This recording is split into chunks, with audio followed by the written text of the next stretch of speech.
Hello everyone, Marlene here, aka Snow Gardener 307. I'm so excited you joined me today. We are going to be making some yummy food for some of my family that's coming tonight. So stay tuned and see what we do. I'm going to be making a cheeseburger macaroni soup. Having some family over tonight seemed like an easy, good warm cold weather recipe. Sorry, it's certainly not warm out there. It calls for milk, chicken broth, some basil. I think it was supposed to have real basil, but I am too cheap to spend over $4 for a thing of basil just for a couple tablespoons. So we're going to do some dried basil. We're going to do some garlic. We're going to have some macaroni in there. We're going to have that processed cheese, the no name, as I showed you guys in the grocery haul. Then we're going to have some carrots, and I've got an onion there, and I've got some ground beef that I am starting to fry up. So it calls for an onion. So I'm going to go ahead and chop this up really quick, just so you guys know. I'm sure there's an easier way, a faster way. I actually have a food chopper that a lot of times I'll use, but it only calls for one onion, so I'm just going to go ahead and get this chopped up as quickly as I can so I can add it to my pan that has my ground beef going in it. And of course, I didn't remember to take the ground beef out yesterday, so it is partially still frozen because I took it out this morning, which is part of the reason why I waited so long to get this going. But I thought it was only going to take 4 to 6 hours, not 6 to 8. Of course, it's 6 to 8 on low. So I will just adjust my time, put it in on high for a while, and that's how it is, right? Sometimes we've just got to make it work. So there's our onion. We're going to go ahead and add that into our pan, which I am not going to have on camera just because there's not going to be that much going on. It's ground beef. It's browning in there. That's it. Nothing too exciting about that. So I've got my ground beef in here. Go ahead and add my onions into this. And then we're going to do some garlic next. And we're not going to add that garlic in until that ground beef is almost done. So I'm just going to grab a little dish to put my garlic into. And I like to press my garlic, and I like to have fresh garlic. So I've just got my press here. This is one of the presses that you don't have to peel the garlic. So I'm just going to go ahead and push that through there. And then we've got one. And here's those little knives that I love so much. And there's your peel. This is the reason why I like using fresh garlic, because it is so easy and I believe it adds so much flavor to the dish. And I do try to use good ingredients when I can. Of course, if you look at what's in this recipe, I know this cheese right here is not the best for us. I'm not sitting there saying that it is. But it's one of those meals that's easy. It's kind of like with my grocery haul that you guys saw. My grocery haul, yes, there was a lot of processed food in there. But I tell you what, when I have a 15-year-old son and my husband cooking dinner, if they want some easy things to cook for themselves and it means that they're going to actually cook, I'm all for that. So there's our garlic, all done, easy peasy, gotta love it. So we've got our garlic. And I always put more garlic in than what the recipe calls for, because it's kind of like Christmas lights. Is there ever enough garlic? Okay. And I don't know if you guys knew this about garlic or not, but with garlic, the smaller the clove, the stronger it is. So just be careful if you have a whole bunch of small cloves, don't add too many. I'm going to do some carrots, and it calls for these carrots to be grated. So I'm just going to get these peeled really quick and go from there. So I don't know what kind of food you guys like to cook. I like trying new recipes. I like doing all kinds of different things. But I find when I am super busy and I'm trying to meal plan that I go back to the same recipes all the time. I think that's what a lot of us tend to do. So I'm just going to get my carrots peeled up, and then I'm going to wash them. So on this carrot, I cut one end off, but I left the other end there because it gives me something to hold on to as I grate the carrots. Let me switch this. So I'm just going to grate these. And the good thing is my dogs love carrots, so if any of them shoot off on the floor, then the dogs will take care of eating those.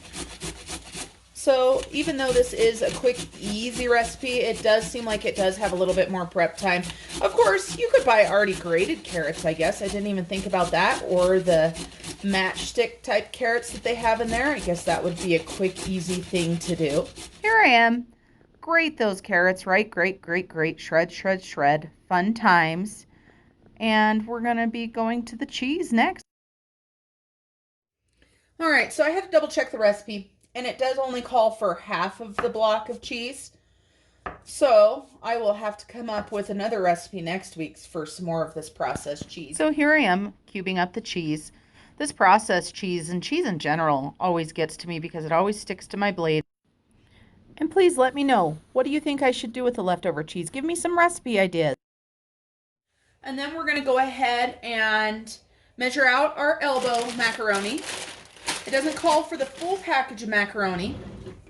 It just calls for a cup and a half to 2 cups, I believe is what it said. So I'm going to go ahead and do 2 cups. We're going to just go ahead and put this into a bowl so we don't have to worry about it. I've got carrots everywhere. I have carrots here in my butter dish. I just apparently was really into grating those carrots. I'm going to go ahead and get this bag opened up here. And then we'll get this pasta measured out. Now the recipe did say that you could pre-cook your pasta and then add it later, or you can just put it into the crock pot. I think I'm just going to wing it and put it into the crock pot and hope that it turns out okay. So we're going to do 2 cups of pasta. Yeah, don't mind the measuring there. That most certainly was not 2 cups. That was probably about 2 1/4. Probably about half the package. So I would say about 8 ounces of the macaroni is what it looks like to me. So we've got our garlic that we're going to go ahead and add in. And I'm going to go ahead and take you over here to put it in here. Okay, everyone. Here I am at the crock pot. And I'm just going to go ahead and put the chicken broth in. I've already put the ground beef mixture that was done. We're going to get this in. And so 6 cups is what it called for. Like I said, I just kind of wing it. So let's go from here. And obviously I'm just holding this now, so don't mind that. I had an interruption. I've got somebody coming over to look at the baby puppies because unfortunately I can't keep all 4 babies. I am keeping 1, but I can't keep all 4. If I could swing it, I totally would, but I think 6 Yorkies might be a bit much. Okay, so now I'm going to go ahead and just put these carrots in here. And in the background, if you look, you see a paper towel on the coffee pot there, where there should be a glass container. I woke up this morning to my husband not being very happy because he had broken his coffee pot. So I will be running to the store to see if I can find a new one to go in there. So I've put the carrots and the stock in there. And now this is where it just needs to cook. It's a good thing I looked at the recipe. I need to add the basil in there too. So it calls for a teaspoon of basil. So we're going to go ahead and put that basil in there. And then we are going to put the cut up cheese in the fridge and measured out milk in the fridge so that later when we get home from the store and everything, all we have to do is just plop it in there. So I will be back after a while. Oh boy, look what I got at the store. My husband is going to be so happy. It was the last one on the shelf. They had absolutely no coffee pots or anything. So if I wouldn't have been able to get this for him, he would have been not happy at all. So excited. Here is the crock pot still working. Need to put that together. Whoop, whoop, got that. Here's what our dinner's looking like so far. So excited to find this for my hubby. And I have to tell you guys, I found something else too, but I don't want to put it on the video because I think he might look at it. Hello, friends. Sorry about the shadows and stuff. I don't have time to get out my ring light. I wanted to show you guys really quick the apple dip that I talked to you guys about when I bought my Heath bars. So in my platter right here, I have layered just my cream cheese so far. Then I'm going to go ahead and take a container of caramel.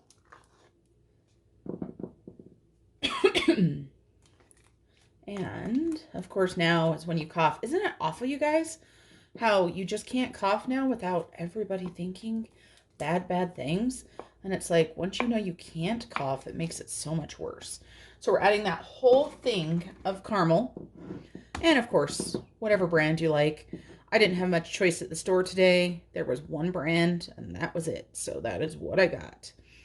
And I'm doing this because for our soup that I showed you guys earlier, my father-in-law is coming over for some soup, salad, and bread. All right, so we just spread this, and then of course, you know what we do with this right here, right? Delish. Heath bars. I bought 4 of them. 2 of them, when I was in the checkout line, fell off onto the ground, and the lady was so mortified, and I said, don't worry about it. It's okay if they're smashed. So these are already smashed. I'm going to go ahead and use my food chopper to get these chopped up. And the secret when chopping these up is to make sure that if your candy bar isn't already broken, that you go ahead and break it up. I love toffee. What about you guys? What's your favorite Christmas candy? Is there a tradition? Like, does your family always make the same thing for Christmas? Anything like that? I grew up in a home. My mom didn't do much cooking and baking, and from a broken home, so we don't have a lot of traditions, but I know a lot of people do, and I tried to start some for my children. We always do pumpkin rolls, stuff like that. So I'm just going to go ahead and take my food chopper, and it's going to be loud, so here we go.